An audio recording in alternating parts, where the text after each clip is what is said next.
Hello everyone, welcome to another session on Anthropology Paper 1. So far we have seen the scope and relevance of three subfields, that is biological anthropology as well as the cultural anthropology and linguistic anthropology, and today we will be dealing with the archaeological anthropology and its scope and relevance. What is archaeological anthropology? It is a study of human history and prehistory through excavation and analysis of material remains, artifacts and structures. The primary goal is to reconstruct past human societies, their cultures, behaviors and environments. The discipline relies on multidisciplinary approach, integrating methods from anthropology, history, geology, chemistry and other scientific fields. So everything is self-explanatory. The first one is excavation. During excavation, tools such as shovels, trowels and brushes are being used, and it is often conducted in stratigraphic layers. So what does this mean? It means that the youngest rocks are at the top and the oldest rocks are at the bottom. We all know that due to sedimentation, sedimentary rocks are formed. So obviously, rocks that are formed at the bottom will be the oldest, and the rocks that are formed at the top will be the youngest. And sedimentary rocks are treasure of fossils. That is, they can contain any artifacts which can tell the information about the past.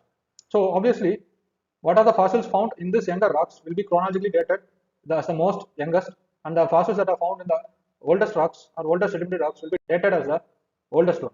So this stratigraphic analysis helps us to establish a chronological sequence of human activities. Artifact analysis. So what are artifacts? Artifacts, it comprises of objects created or modified by humans. It includes tools, pottery, jewelry, and also everyday items. Here I have shown you some pictures of artifacts that has been discovered from the Adichanallur site in Tamil Nadu. So this is copper bangles and these are iron bangles which has been recovered from that burial site. So they are studied for their technological, stylistic and functional attributes. Researchers use typologies to classify artifacts, aiding in identification of chronological and cultural trends. What is typology? So it is a method of classifying the artifacts which has been found from the site based on their characteristics or similarities, such as shape, size, and decoration, and also it includes aspects like manufacturing techniques, etc. Next, bioarchaeology. It includes archaeobotany as well as zooarchaeology. Archaeobotany studies ancient plant remains such as seeds and pollens to reconstruct the past environments, agriculture, and diet. Similarly, zooarchaeology it analyzes the animal remains to understand hunting, domestication, and the economic significance of animals in ancient societies. Ceramic analysis it studies pottery to understand technological and cultural aspects of past societies. For example, northern blackware culture or ochre red culture or for that matter painted grey culture. So all these cultures were based and classified on pottery design and techniques. We'll discuss about these cultures in detail when we study paper 2. Ethno-archaeology. It involves the use of ethnographic data, which is the information about contemporary societies. It's very important. They study the contemporary societies and their practices. Why? To interpret and understand archaeological evidences of the past. For example, I could quote the traditional last wax model in India. It goes back to the Harappan culture. And the finest example is the dancing bell. This tradition is still continued in parts of India such as Tamil Nadu, Kerala, and West Bengal. So, what does an ethno-archaeologist do? He'll try to conduct an ethnographic research in these parts, that is the contemporary societies of Tamil Nadu, Kerala, and West Bengal, to infer some information about the last wax model, so that he could understand the society of Harappan culture much better and the techniques that has been used at that time. So, this is ethno-archaeology. So, this part will be dealing at 1.3 of paper 2. So, we'll discuss about this in detail while we are moving to paper 2. Next, ethno-archaeologists often work with living communities to observe and document their daily activities, technologies, and social organization. So, this is what we call as ethnographic research.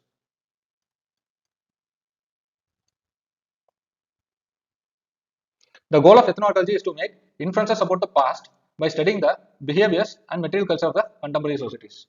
So, I think I have given a clear explanation. The last one is public archaeology and cultural heritage management. That is, archaeologists try to use their knowledge to preserve cultural heritage such as the old living temples of India, or for that matter, the Harappan civilization sites, etc. And also, public archaeology includes dissemination of the information that has been gained through this archaeology to the public. Let's discuss some of the approaches and methods used in archaeological anthropology. The first one is stratigraphy, that is excavating layers of earth in a horizontal manner to understand the chronological distribution of artifacts. Then typology, so whatever artifacts they have been found will be classified based on their similarities and dissimilarities, again to understand the chronological sequence. Then we have geophysical survey. It is a non-invasive technique, that is without excavating. By using radar, they try to analyze the site. Fourth, we have dating techniques such as radiocarbon dating technique or tree ring analysis, etc. We'll be dealing about this in chapter 1.8 of paper 1 under principles of prehistoric archaeology, chronology.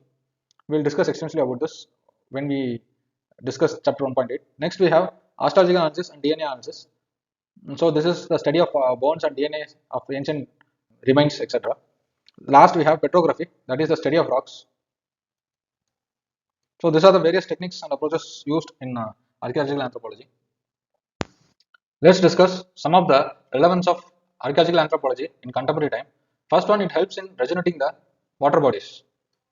For example, government has entrusted the Archaeological Survey of India to find out the last ancient river, Saraswati River, that has been mentioned in many of the ancient textbooks. Recently, ISRO also has found the Gagra Hakra Paleo channel related to it. So, any findings on this will help us to regenerate the old water bodies which has been lost during the course of time.